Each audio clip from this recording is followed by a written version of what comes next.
Estem en família.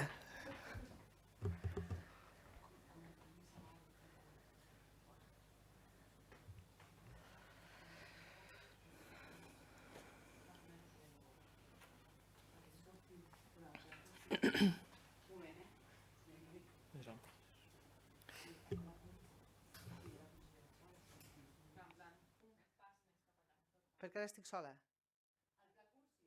Ah, vale. Perquè volia dir que m'acompanyaven. Vale. Eh? Ah, vale. Doncs quan vulgueu, eh?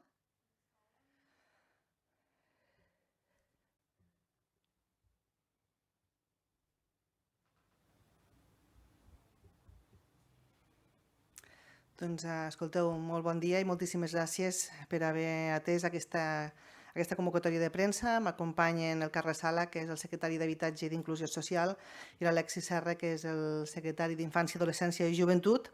I venim doncs, a explicar-vos que, com ja vam anunciar, avui ha sortit la convocatòria de l'ajut al lloguer, un ajut que dona doncs, la Generalitat de Catalunya.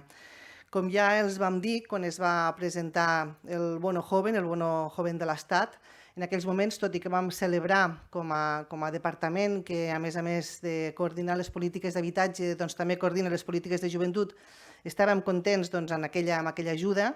En aquell moment també vam ja manifestar que consideràvem doncs, que era una ajuda que es quedaria petita, però a més també vam fer alguna crítica en funció també de quin havia de ser el repartiment d'aquest ajut al lloguer als joves. Una crítica que en aquests moments, en aquesta convocatòria, doncs, hem volgut subsanar. Quan parlàvem de la convocatòria del Bono Joven, ja vam explicar que s'havien presentat 39.000 sol·licituds. El primer dia ja es van presentar 17.000 sol·licituds i que en definitiva han arribat a 9.800 joves. Per tant, el primer dia es van esgotar, abans d'acabar justament el primer dia es van acabar totes les sol·licituds. En aquell moment vam demanar a l'Estat, que creiem necessari perquè com que s'havia augmentat l'expectativa dels joves a demanar aquesta ajuda, doncs que ampliés aquesta partida, i curiosament aquest cop, de vegades costa, però aquest cop l'Estat ens va respondre aviat i ens va dir que no tenien intenció d'augmentar aquesta partida. Nosaltres, com els dèiem, que des del Departament coordinem les polítiques d'habitatge i les polítiques de joventut i en aquests moments estem seriosament preocupats per la taxa d'emancipació dels joves, vam considerar que era interessant poder aportar també una partida econòmica important, de fet també de 29 milions d'euros, per a poder fer una convocatòria express per als joves en el nostre país, expressament dirigida també a aquells joves que han quedat fora d'aquesta convocatòria de l'Estat. Després els meus companys els acabaran també de concretar les línies en què consisteix aquesta convocatòria. Però unes pinzellades. S'hi poden acollir tots aquells joves menors de 36 anys, que en el moment de la sol·licitud tinguin 36 anys, que a més tinguin un contracte de lloguer o un contracte de cessió d'ús d'habitatge i que a més el repartiment de l'ajuda també anirà en funció de les diferents estructures territorials, de les diferents preus dels habitatges que tenim al nostre territori i també en funció de la renda d'aquestes persones joves. L'ajuda serà com a màxim de 250 euros, però això sí, seguint aquestes bases que la convocatòria en aquests moments està regulant.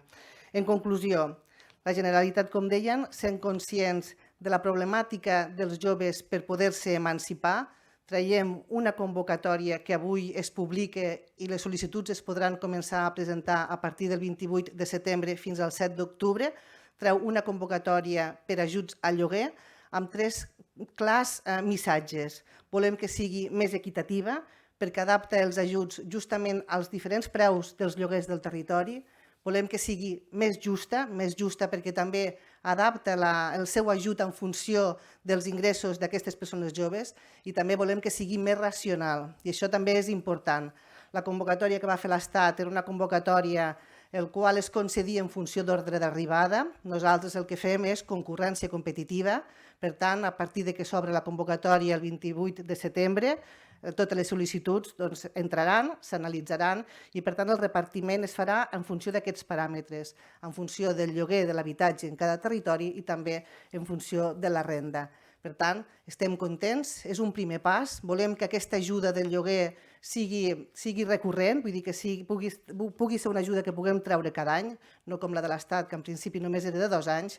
Per tant, esperem que sigui un pas més, tot i que evidentment no és el definitiu, volem que sigui un pas més per ajudar els joves del nostre país a poder-se emancipar. I ara passaria la paraula al secretari d'Habitatge perquè els acabi de concretar en què consisteix les línies d'aquest ajut. Moltes gràcies.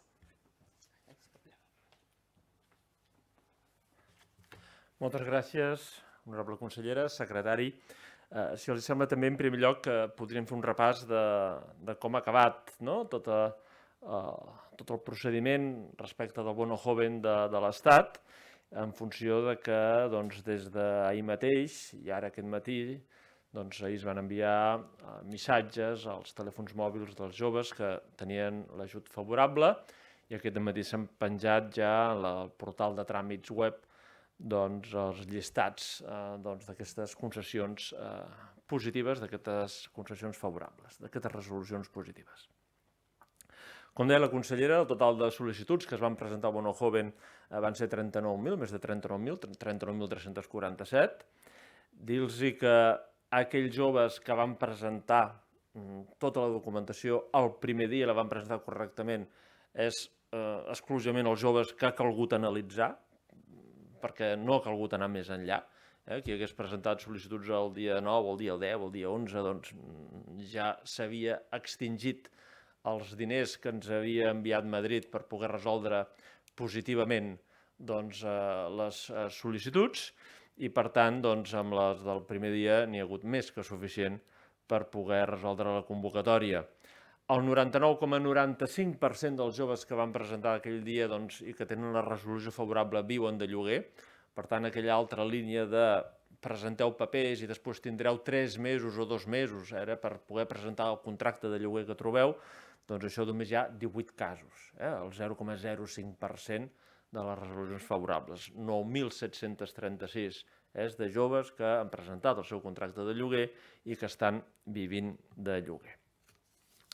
Per territoris, sobre aquestes 9.750 i escaig de resolucions, doncs sí que crec que pot ser interessant dir que ha quedat molt equitativament repartit. El 70,4% dels ajuts han anat a parar a la demarcació de Barcelona, on viuen el 74% dels joves. On viuen el 5,4% dels joves, que és la demarcació de Lleida, i han anat a parar el 7% dels ajuts. El 10% dels joves que viuen a Girona hi han anat a parar el 12% dels ajuts i el 10% dels joves que viuen a Tarragona hi han anat a parar el 10% també dels ajuts. Per tant, el repartiment territorial en funció del que han treballat les diferents oficines locals, dels expedients que es van tramitar bé presencialment, bé telemàticament, doncs ha quedat un repartiment territorial prou equitatiu i si després algú vol alguna dada més concreta d'algun municipi, doncs cap problema per poder-los facilitar. Els deia abans que ahir a la tarda i durant el dia d'avui s'estan rebent els SMS de les resolucions favorables i que les resolucions favorables també ja estan penjats els llistats al portal de tràmits de la Generalitat. Dir-los que totes aquelles sol·licituds que no han estat ateses, dimarts vinent és previst que se'ls enviï també un SMS, aquells que, com deia la consellera, l'escassa dotació pressupostària de l'Estat per a aquesta convocatòria del Bono Joven i que vam estar reclamant des del primer dia, doncs els enviarem un SMS conforme doncs, la seva sol·licitud no ha estat atesa i que el dia següent, el dia 28, poden començar a presentar la documentació per la convocatòria que la Generalitat fa amb fons pressupostaris propis. També comentar o concretar una mica més algunes de les qüestions que molt bé ha explicat la consellera respecte a algunes diferències de la convocatòria a la que ens veiem obligats en forma i condicions per part de l'Estat de la convocatòria que fem de la Generalitat. Primera, ho he dit clarament, però crec que val molt la pena repetir-ho després del que ens vam trobar amb la convocatòria de l'Estat. És concurrència competitiva. Per tant, des del dia 28 de setembre a les 9 del matí fins al dia 7 d'octubre a les 3 de la tarda, és igual al moment del dia d'aquella setmana en què es presenti la sol·licitud, que totes les sol·licituds es baremaran, totes les sol·licituds s'analitzaran i totes tindran la puntuació que en funció de les bases reguladores i de la convocatòria els hi correspongui. Per tant, no cal córrer el dia 28 a les 9 del matí a ser el primer o ser la primera a introduir la sol·licitud. Qüestió important. El tema de la temporalitat. Vam coincidir amb la consellera, amb el secretari en matèria d'infància i joventut també, la necessitat de que institucionalitzem aquesta convocatòria. Aquesta convocatòria no és una convocatòria tan sols perquè l'Estat no ho va fer bé, perquè l'Estat no hi va posar diners, sinó que és una convocatòria que tenim la certesa i la voluntat de voler-la fer anualment, estructuralment. Recordeu o recordin que la convocatòria de l'Estat era una convocatòria conjuntural que es donava per 2 anys i després ja no se sabia què es passava, no? Doncs no, aquesta és una convocatòria amb una voluntat de consolidar i de concurrència anual perquè els joves hi puguin participar. És una convocatòria també més justa, en el que posa en valor els ingressos del jove i el preu de la renda dels joves. D'entrada hem fet una cosa que amb la convocatòria estatal no podíem perquè hi havia el límit de 900, que és que en l'àmbit metropolità, en el cas de famílies nombroses, monomarentals o monoparentals, o amb persones amb discapacitat, el lloguer pot arribar a ser de 1.100 euros. Que en l'àmbit metropolità doncs, també pugem el topall de 900, per als altres casos, a 950 euros. I la resta d'àmbits territorials sí que deixem els mateixos topalls que hi havia en la convocatòria del Bono Joven. Això per una banda. Per altra banda, els ingressos límits, ho centralitzem tot en els ingressos de l'any finalitzat, de l'any pel qual o bé el jove ens pot aportar una declaració de renda o bé nosaltres podem consultar quins són els ingressos d'aquests joves, ho concretem tot els ingressos de l'any 21, amb un import màxim de 23.664 euros, d'acord? Si algú després precisa la suma i la resta de les caselles a les quals, com a màxim, ha de donar aquest import. Lloguer més just per què? Primer, perquè es prioritzen, per exemple, joves que hagin llogat aquest mateix any, amb la idea de dir, escolta'm, si és llogat aquest mateix any, volem ajudar-te a aquesta emancipació i això té una puntuació determinada. Aquelles persones que tenen els ingressos més baixos, que tenen ascendents o descendents al seu càrrec, persones joves extutelats o extutelades, per exemple, o persones que tenen un import de lloguer superior al 50% dels seus ingressos. O sigui, hi ha tota una sèrie de baremació que fa clarament que aquest lloguer, que aquesta ajuda al lloguer sigui més justa. Com ho podem, un exemple, perquè puguem constatar aquesta qüestió. Un jove amb 12.000 euros d'ingressos, de Lleida o de Tarragona o de Girona, és igual, de qualsevol indret del país, que tingui un lloguer, una renda de lloguer de 600 euros, per exemple, doncs aquest jove amb 12.000 euros d'ingressos rebrà una ajuda de 240 euros. En canvi, el mateix jove, un altre jove, perdó, que visqui en un altre pis amb la mateixa renda, en aquest cas sí, 600 euros, i que tingui uns ingressos de 23.300 euros, doncs aquest rebrà un ajut al lloguer de 180 euros. Per tant, no és lineal. No és lineal, d'acord? Per tant, si tu tens més ingressos, reps menys ajuda. Si tu tens més renda i menys ingressos, rebràs més ajuda també. El que es pretén amb la fórmula del lloguer just, amb el que es pretén, és aconseguir reduir l'esforç del jove a que dels recursos disponibles que té, el que hagi de gastar en habitatge s'apropi al màxim possible al 30% d'aquests ingressos que té el jove. Aquesta és la voluntat. I això és molt diferent de dir donem 250 euros i ja està. I ens és igual si en cobres 20.000, si en cobres 12.000, i ens és igual si pagues de renta 400 o en pagues 850. D'acord? Això també per posar-ho o per voler-ho en tot cas destacar. I aquestes són les qüestions que jo volia, més que res, complementar de tot allò que ja ha explicat perfectament la consellera, i li passo jo mateix la paraula al secretari d'Infància i Joventut. I adolescència, perdó. Sí, per acabar de complementar aquesta roda de premsa, jo el que volia fer, ja ho ha anunciat i ho ha explicat la consellera, és el per què estem fent aquestes polítiques. Posar l'accent sobretot d'entrada a la importància de la bona coordinació de les polítiques de joventut. Sabeu que sovint quan parlem que les polítiques de joventut són transversals, doncs avui estem explicant un exemple molt clar i molt gràfic. Les polítiques transversals vol dir que des de joventut, en aquest cas amb la secretària d'Habitatge i la pròpia agència d'habitatge, hem treballat de forma constant per valorar quines eren les millors polítiques per posar aquest accent en el que comentava la consellera, que és aquesta lluita constant i obstinada per millorar la taxa d'emancipació del nostre país. Per tant, com un bon exemple de política transversal.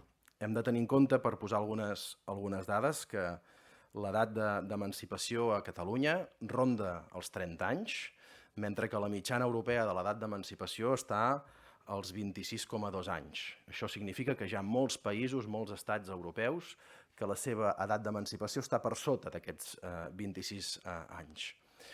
I un altre element important, sabeu que a nivell de taxa, la taxa diguem-ne que evidencia millor el que és l'emancipació dels joves de 16 a 29 anys, és l'anomenada taxa d'emancipació. Aquesta taxa d'emancipació en els últims 10 anys ha anat baixant progressivament i això significa que cada cop menys joves de 16 a 29 anys decidien emancipar-se, per tant anar en un pis, fos de propietat, fos compartit, fos de lloguer. Davant d'aquesta dada i davant de l'actual dada de l'emancipació de la taxa, que és del 18,2%, per tant, una dada que està per sota del 20% i que, per tant, és imprescindible abordar polítiques per lluitar en favor de l'emancipació. Aquesta feina constant amb el lideratge de la consellera ha servit per fer polítiques que no siguin conjunturals. Crec que això ho ha dit el secretari d'Habitatge i la consellera, que és refrendar polítiques estructurals. Si no marquem una estratègia per abordar l'emancipació i fem polítiques que només durin 1 o 2 anys, duren això, 1 o 2 anys. Per tant, la importància de fer una política per abordar aquesta millora de la taxa d'emancipació. I per tant, jo crec que aquesta mesura d'avui, que es consolidarà en els propers anys, esperem a més que cada cop més amb major disposició pressupostària, que ha de ser complementària amb una altra mesura que també és estructural i també és de futur, com és la que en el seu moment ja va anunciar la consellera en seu parlamentària en la Comissió de Joventut, que és el fet de garantir que almenys el 25% de la promoció pública d'habitatges que es pugui fer en el nostre país, tant si la promoció és directament de la Generalitat com si és d'altres administracions públiques, que almenys el 25% vagi destinada a les persones joves. Per tant, dues mesures, avui n'anunciem una, la segona, mesures que van a abordar de forma estructural aquesta lluita per millorar els nivells d'emancipació del nostre país. Li torno la paraula a la consellera per les preguntes. De fet, jo, abans de respondre les preguntes, el que sí que voldria posar en valor és la tasca transversal que intentem dur a terme des de les diferents secretaries del nostre departament. Evidentment, les polítiques que es duen a terme des de la Secretaria d'Infància, Adolescència i Joventut, Habitatge o la Secretaria d'Afers Socials i Famílies són molt específiques perquè són molt sectorials. Però totes tenen un fil conductor, que són les persones des del moment en el que naixen fins al moment a la senectut i fins que moren, i per tant amb totes les seves necessitats. I el que hem volgut des del començament a les diferents secretaries és treballar d'una manera conjunta. Sempre vam dir que vam trobar que era una oportunitat que les polítiques d'habitatge vinguessin al nostre departament, i és una oportunitat perquè és evident que és un dels drets fonamentals i bàsics de qualsevol ciutadà. I el que intentem, no només a través de les diferents convocatòries que anem sorgint o a través dels diferents programes, doncs és incloure aquestes polítiques i aquests àmbits de treball transversal. Des d'habitatge volem ajudar les persones que pateixen o que tenen algun tipus de discapacitat a que els sigui més fàcil aconseguir habitatge. També volem treballar perquè les persones que en aquest moment no tenen llar també puguin aconseguir tenir habitatge, a banda del que ja tradicionalment fa. I ara, com comentava el secretari d'Infància, Adolescència i Joventut, és també el pas cap a la gent jove, amb dues polítiques en matèria d'habitatge molt marcades, que és la de l'accés als habitatges que tenen finançament públic de la Generalitat, i és amb aquesta partida de lloguer jove, i esperem anar complementant aquestes polítiques que han de poder ajudar els joves del nostre país a baixar aquesta taxa tan greu d'emancipació tan alta. Per tant, a la vostra disposició. Jo volia preguntar si teniu veient com ha funcionat el Bono Joven. Sí. Veient com ha funcionat el Bono Joven, quines previsions feu? Quantes persones preveieu que s'acullin a aquest ajut? I després, no sé si ho heu dit ja, potser se m'ha passat, però quantes persones es van acollir al Bono Joven aquí a Catalunya, ho sabeu? Sí, 9.800.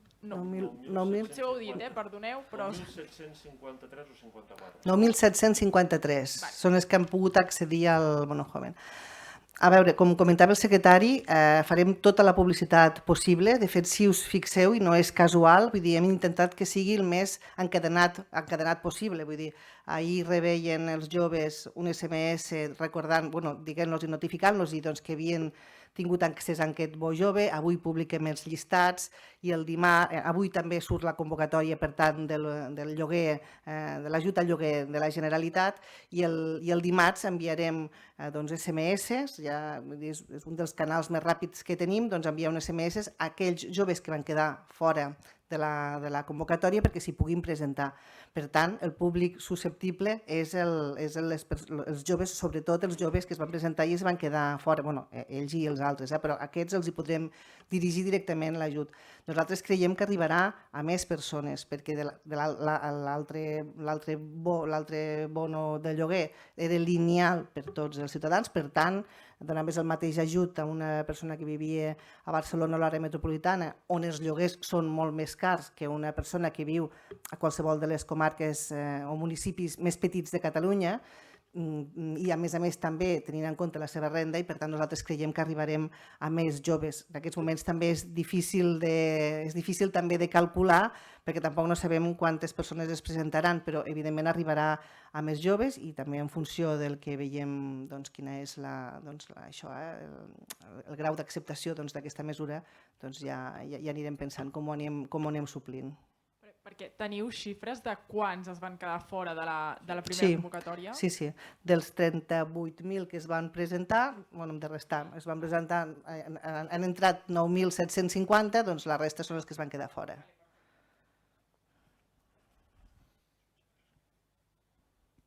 Sí? Doncs moltíssimes gràcies. Era important fer aquesta roda de premsa per avisar a tots els joves del nostre país que entrin a les bases, que se les estudiïn i que, per tant, es presentin en aquesta convocatòria. Moltíssimes gràcies. Gràcies.